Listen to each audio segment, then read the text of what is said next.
So today, I just want to encourage someone out there, if you're in your 30s, your 20s, whatever the case may be, and you feel like you're under this pressure.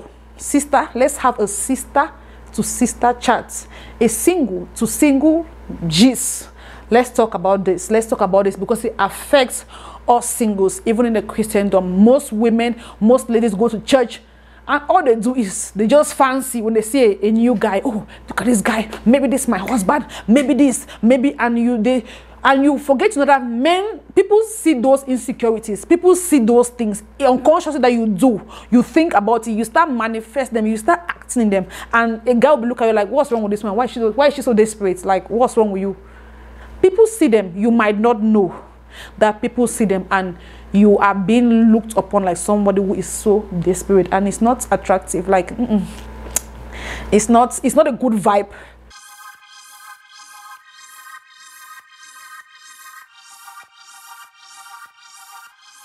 Hey people, hi family, how are you all doing? How you all doing? Hope you're doing great. Yes, who and how the benchmark that people have put is 30. Like, once you get 30, it's like everybody feels like, and I don't even like, woo, how did they get to this point where they put time on things, on people's life, on what happens in people's life? How? And this has caused so much pressure. This has caused so much depression. This has caused so many people, especially women, ladies, to walk around with this pressure, feeling, oh, maybe there's something wrong with me, or maybe I'm cursed, or they are into wrong relationships. They are pursuing men. They are just lowering their standards and living below what God has called them. So enter into wrong marriage because of, oh, by 30, I want to be married by fire, by thunder. Carry yourself as a lady with dignity. I know that if God has put that desire in your heart, to desire for marriage, to desire for children, this God this God that you serve in spirit and in truth will bring it to pass. There is no rush, there is no pressure. He says that in his own time, he will make everything, including that marriage that you desire, those children that you desire, that family, that godly family that you desire, God will make them come to pass, and He'll make it beautiful. Yes, beautiful, not an average, not an anyhow, but beautiful. The things that, and the positive things you should be looking at if you're in your 30s and you are single. Like, it's not a curse. Singleness is a season. It's not a curse. It's a season.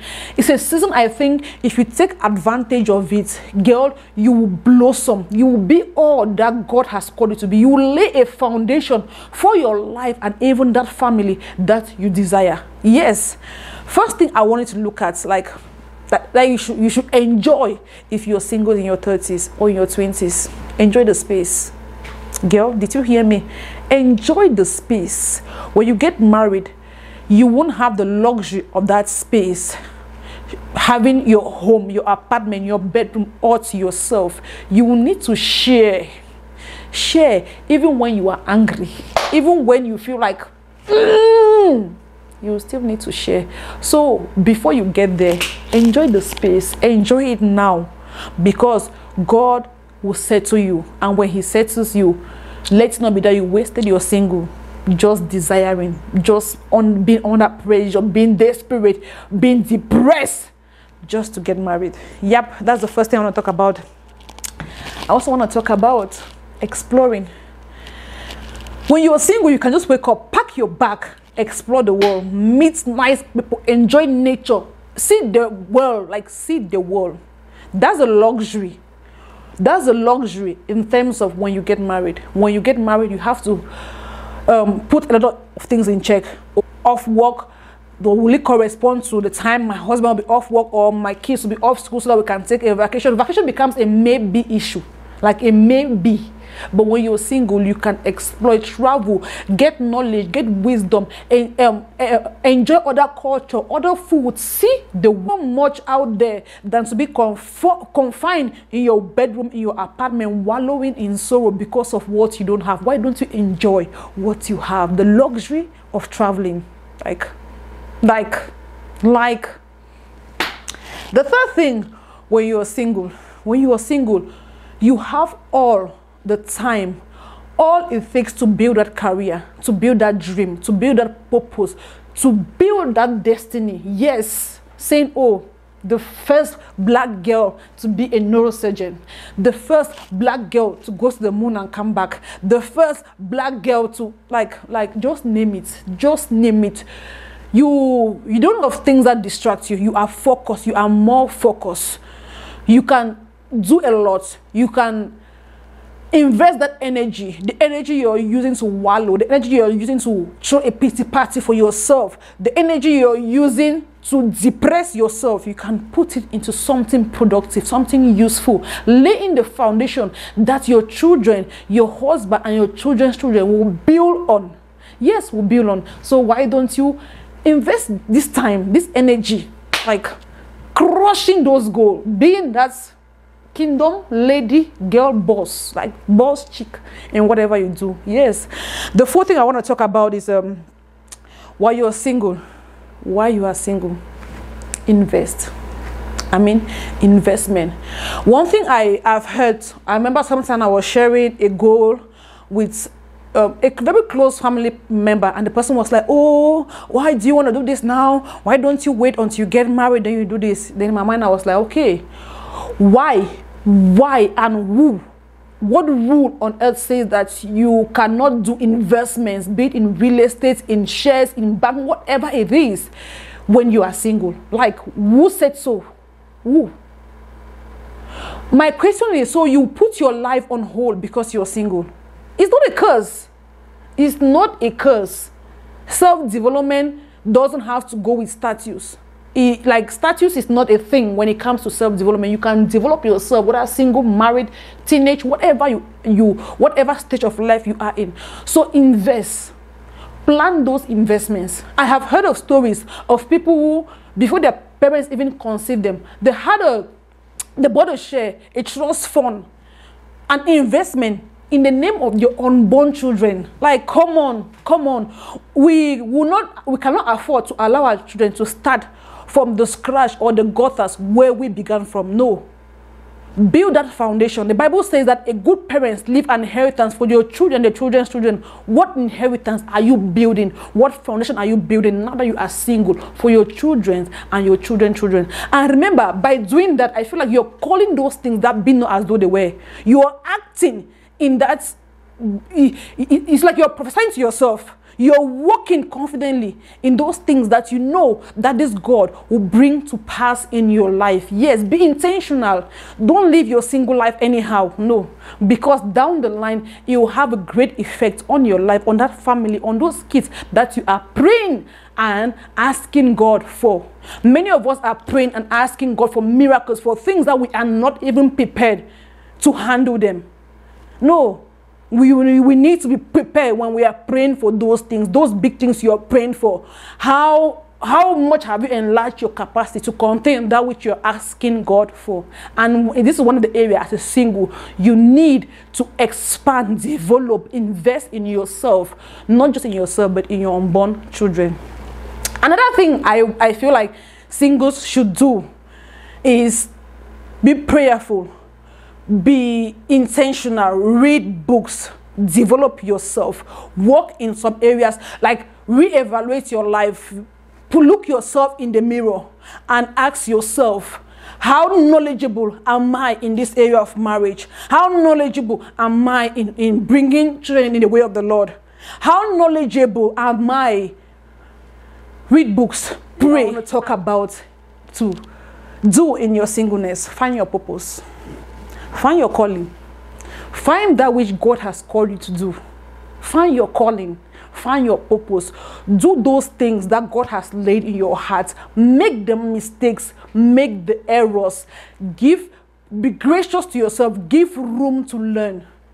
I feel like your single stage is one of the stages in your life where you cannot be afraid. You are not working on broken bottles. You're not working on broken shelf. You give room for learning, for mistakes.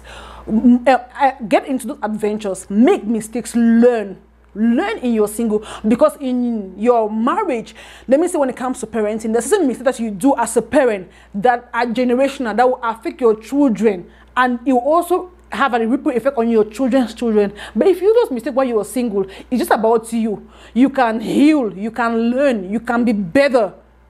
You can be better. So those mistakes, make them now. Try those adventures. Do those crazy things that you want to do now that you are single.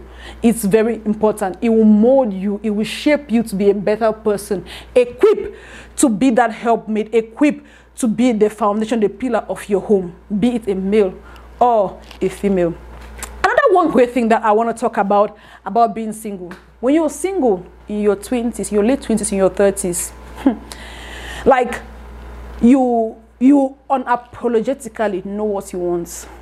You are not moved, you are not shaken by what people think or what people say, because people's opinion, you get to an awareness level of your life. You get to a place of maturity where you know what you want. Like you know, even in your dating life, like somebody cannot just bullshit you anyhow. Like somebody cannot bring any crown on the table before they even speak 5 sentences, 1 paragraph. You already know where their head is at. You know, this is not what I want. You know, like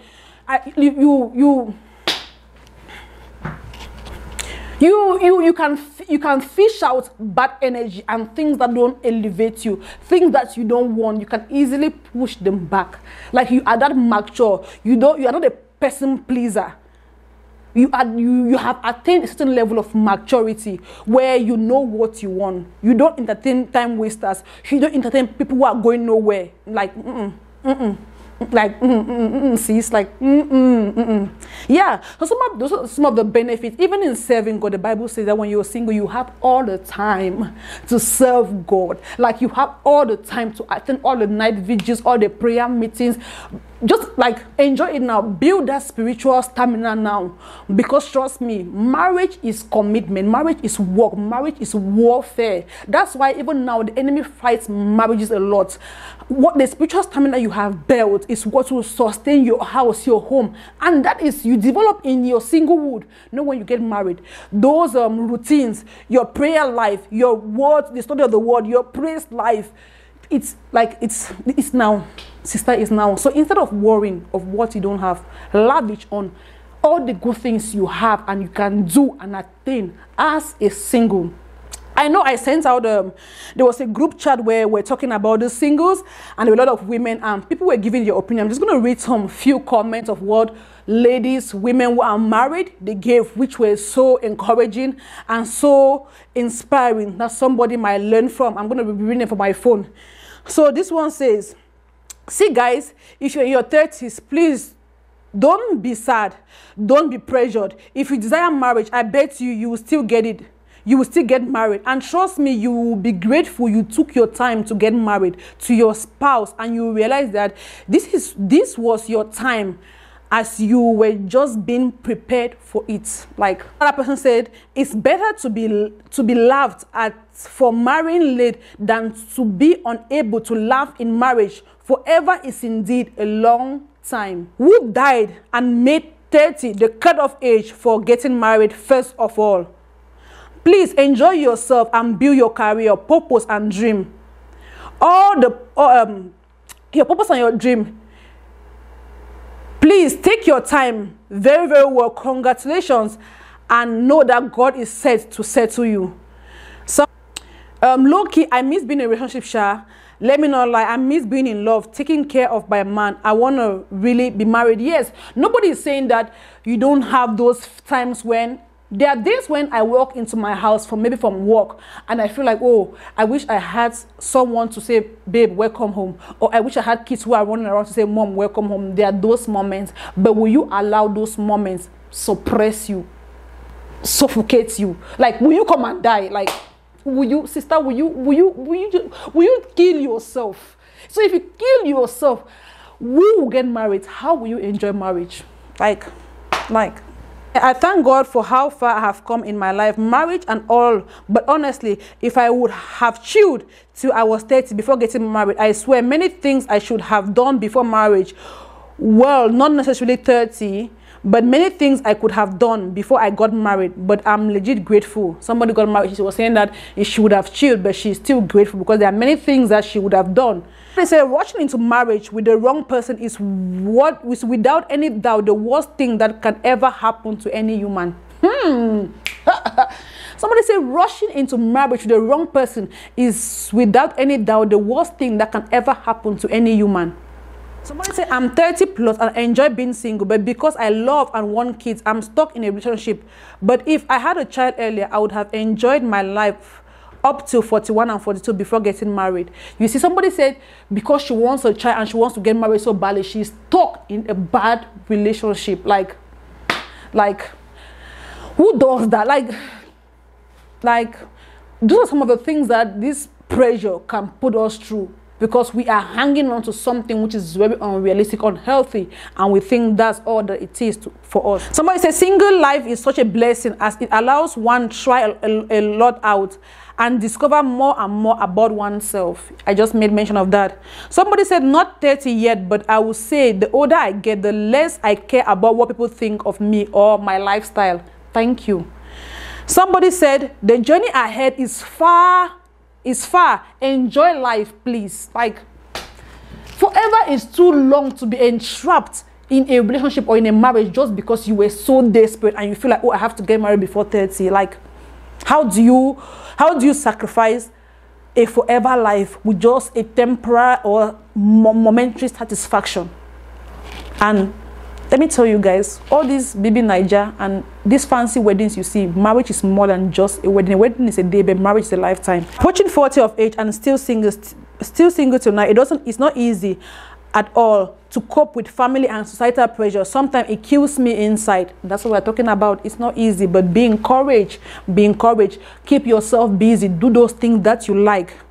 When married, you plan, think, prepare before you travel, even for 30 minutes. Somebody said, here goes the saying, none marks register when it comes to marriage. Time and seasons make the difference for us all. Simple. Nobody's marking the register. Nobody like, God. The feedback I just read to encourage someone: don't put your life under pressure, especially as a child of God. In God's time, He'll make everything good and beautiful. And while you're still single, sis, let's empower ourselves. Let's build legacy. Let's educate ourselves. Let's travel. Have fun. Feel free. Enjoy the space. Enjoy the space. Because when you marry, things are not going to be all glamorous and the same as they are. There are a lot of things you have to compromise, sacrifice for your family. So while it lasts, enjoy it. Love you all with the love of God. And I hope this video encourage someone, put back joy in someone's life as a single person. Yes, we are out here to encourage each other, uphold each other, and just share some positive vibes and love. Love you all with the love of God.